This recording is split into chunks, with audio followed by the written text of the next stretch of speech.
Hey, this is Paulie Hendricks, and this is Welcome to Strain on Society. I'm just going to get right into it today. I'm going to take the mask off. I'm only wearing it because it's how I feel right about now.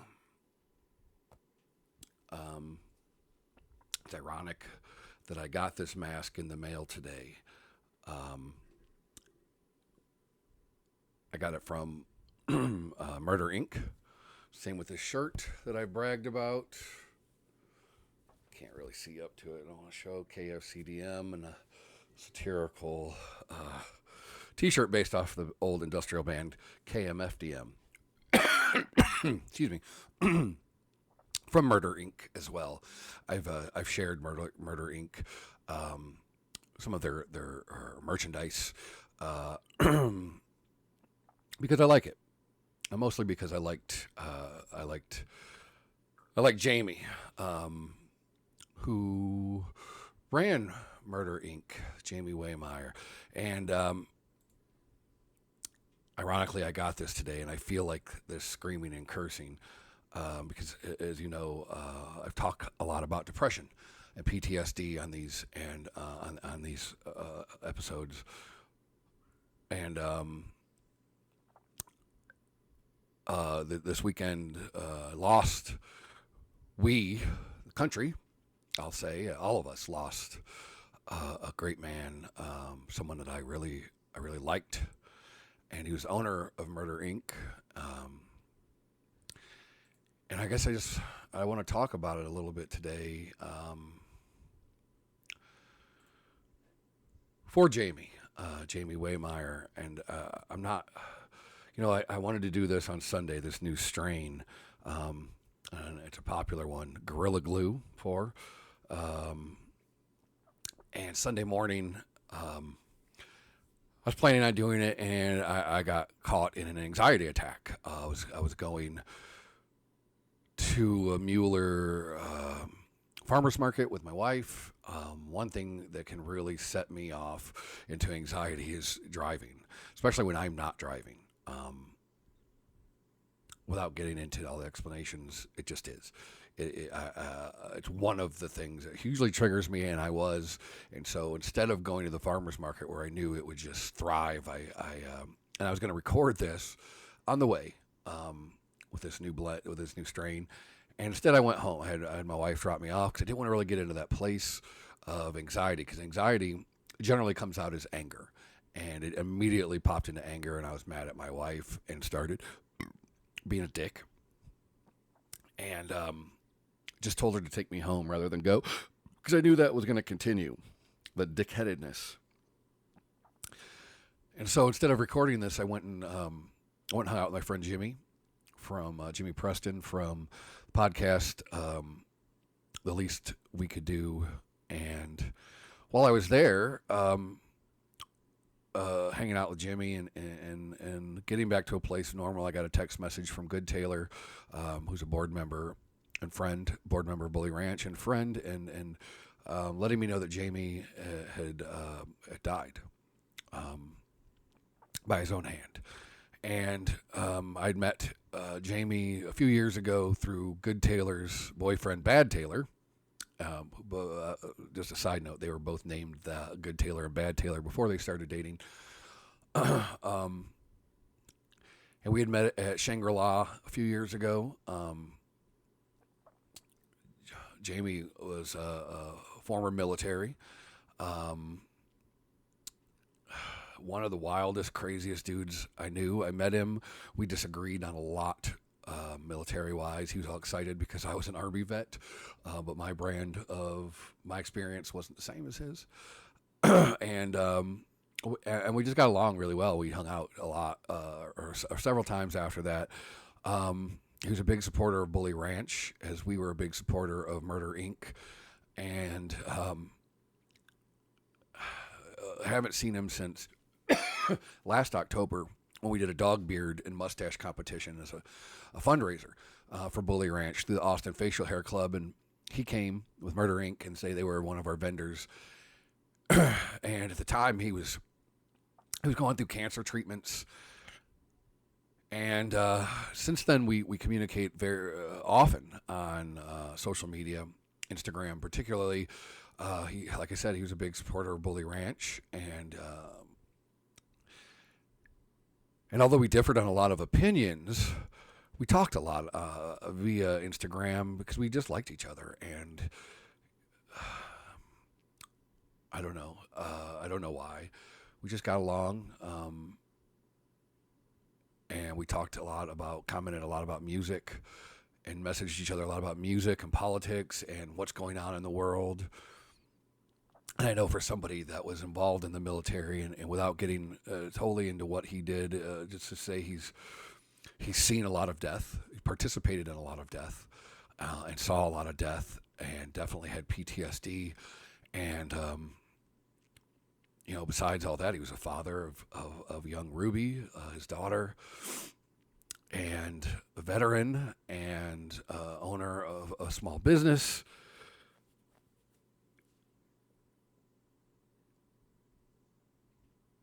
And it, I don't know. I don't want to make this about me because it's not about me. But as I talk about depression, I talk about all those things. It's far too real. And I don't have any judgment on Jamie taking his life, because I know that feeling, and I know it's feeling to be in that pit of despair, that bubble. I've talked about it on here. I've written about it on Facebook. I've written essays about it. I write about it in my last book. And I know what that despair looks like. I know what it feels like there's nothing, there's no way out. And what the thing about Jamie is, he's probably one of the strongest people I'd ever met. I know that he had hard feelings about, imagine, you're in the military and the amount of death he was involved in and fighting, and now being in this country and seeing what's happening, I know weighed heavily on him as well.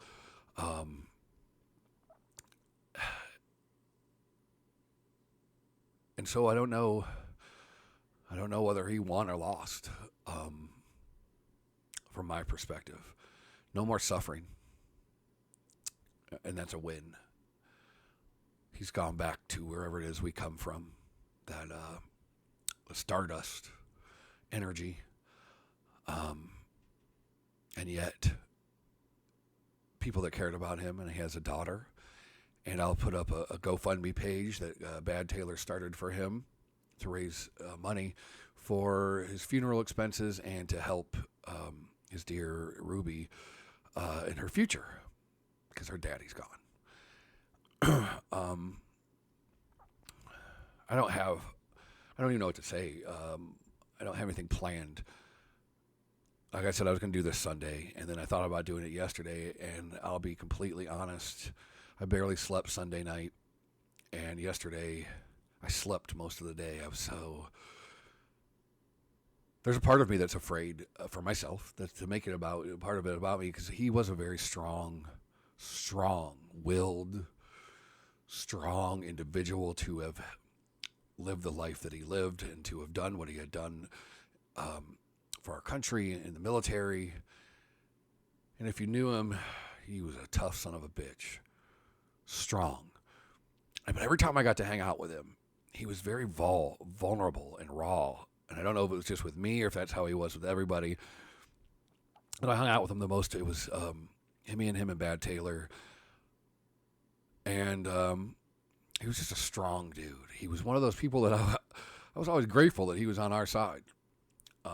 That he existed, and I just liked him. We were both old punk heads, listened to old punk and industrial music, obviously, KFM. I can't even think right now. Anyway,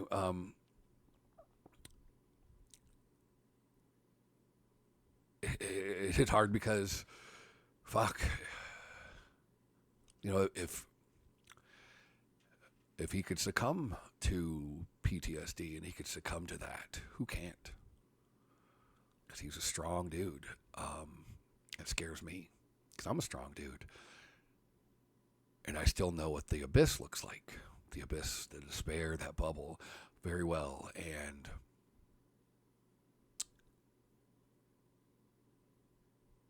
I don't know if it got the best of him or he got the best of it. I don't have a judgment on it. And if you do, save it. I don't want to hear your judgment. Because that's not what I'm here for. I don't know why. And today I got up and I just want to do this. I wanted to do this because it's important. Our world is lost.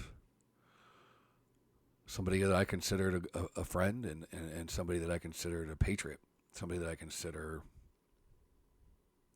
a wild one. Definitely not a status quo follower. Someone with a dark sense of humor that I appreciated. And I know Bad Taylor appreciated as well because we have dark senses of humor.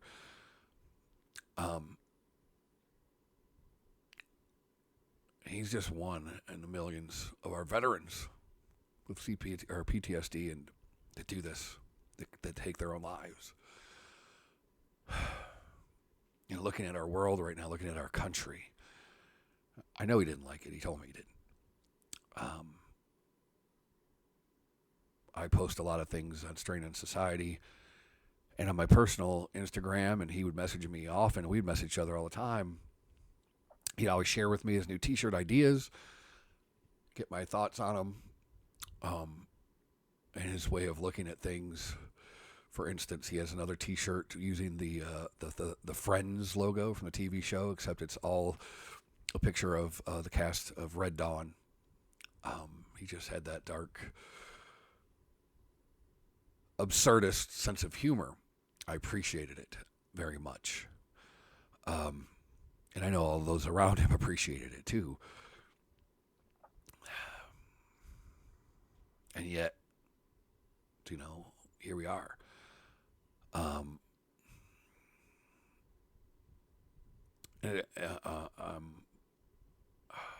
saddened from the loss of a friend, but I'm saddened from the loss of a human, of someone I consider, you know, that was a leader.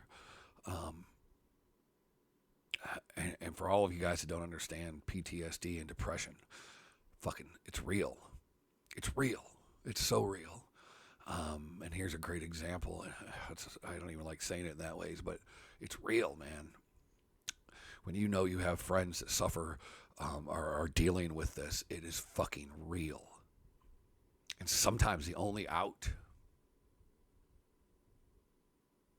is taking yourself out. Like I said, I don't have any judgment on it. Part of me, you know, it's hard because he had a daughter. It's hard because there's so many people that cared about him. And at the same time, it's, how could I judge him? How could you judge him? How could any of us judge him? If you don't understand it, and I know what PTSD is. I don't know what his experience was because of his experiences he had in the military and his experiences he had in the Middle East and the amount of death he witnessed. Death of his own friends, death of what we would consider the enemy. And it takes a toll. Obviously, it took a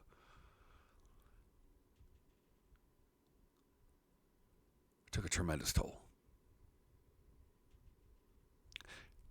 And I feel it personally because I know the feelings of PTSD. I know the feelings of despair. And I know the feelings of there's no out, and I'm so grateful that I've been at that, stood on that cliff. Maybe out of this, I just want you to say, check on your friends. Check on the people you care about.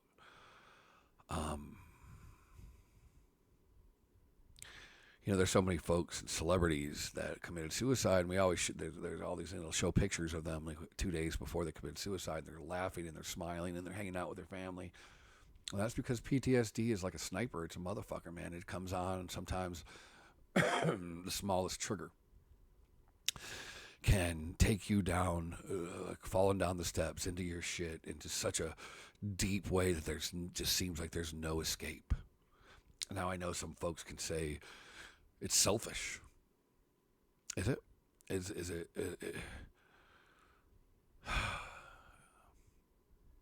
is it?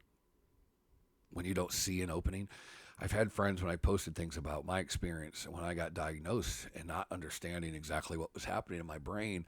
And the first time I ever wrote an essay about it, it was on the day that Anthony Bourdain committed suicide. And I was already writing this essay when I got the news. And it was probably one of the most commented on and most engagement I've gotten on a post on Facebook. And I could read through the comments, and I could tell who exactly understood what the despair and what the pitfalls of PTSD looked like, and who didn't. And those that didn't, with the best intentions, would say stuff like, "You have my number, call me," when you're experiencing that. Or do this. Somebody told me to go see fucking what's his name, the goddamn most popular motivational speaker. It doesn't matter. And I responded with, like, that's great. And I work in the personal development world and field and industry. And if I get into an accident and I break my ankle, I'm not telling you to get in front of, Bob Proctor or go to a personal development seminar. You go to the fucking emergency room, And so I could just tell, and I'm not angry. The people had great intentions, but I could tell who actually knew about this disease and who didn't. Because when you're in that space of despair, when you've fallen down those steps and you're stuck in this bubble, and in my experience, I call it the monster, and you're just fighting this monster, and this monster's got how many different arms, and you just get worn down, and it doesn't stop clobbering you. And in many ways, it just doesn't seem like there's a way out. Except taking one's life. As hard as that is to reconcile and recognize, it's so true because we see it so much. There's so much of it, particularly with veterans these days. But I have CPTSD, and I'm a veteran, a wartime veteran, and my CPTSD is from childhood. I always thought about it as a military thing, but it's not just that, it's trauma. And I don't know his trauma, but I know he had it because he shared it with me. And he shared with me some stories that I won't share with you because they weren't meant. He shared them with me not to share with everybody else. But there were some things that he faced that I don't think I could, military-wise. And he was just a man. If you met him, you would know he's a leader. You could feel the strength of who he was come through every pore of his being. And still, he's gone.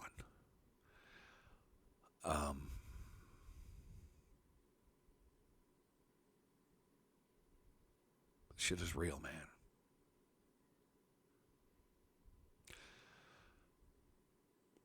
I don't have a lot to say. I'm gonna, like I said, I'll put his GoFundMe, or the GoFundMe, and I hope whether you knew Jamie or didn't know him, please donate, because he's got a little daughter. His daughter's going to be looking for a daddy, and got some hard truths that she's going to have to face at such a young age. She's going to need support, and I know that they have a strong support network, but she's going to need support for her future. And I just encourage you, please donate whatever you can and share it. And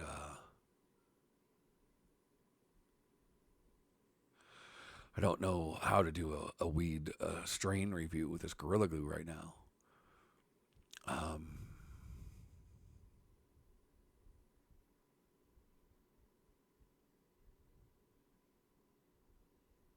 So I'm not. I'll put the GoFundMe link. Take care of each other, man. Look out for each other. Check in on your friends, especially if you know they have PTSD or depression, anxiety. Check in on them.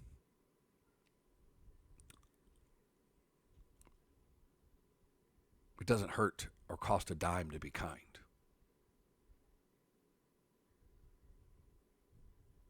And I just rest in power, Jamie. You'll be missed, my homie.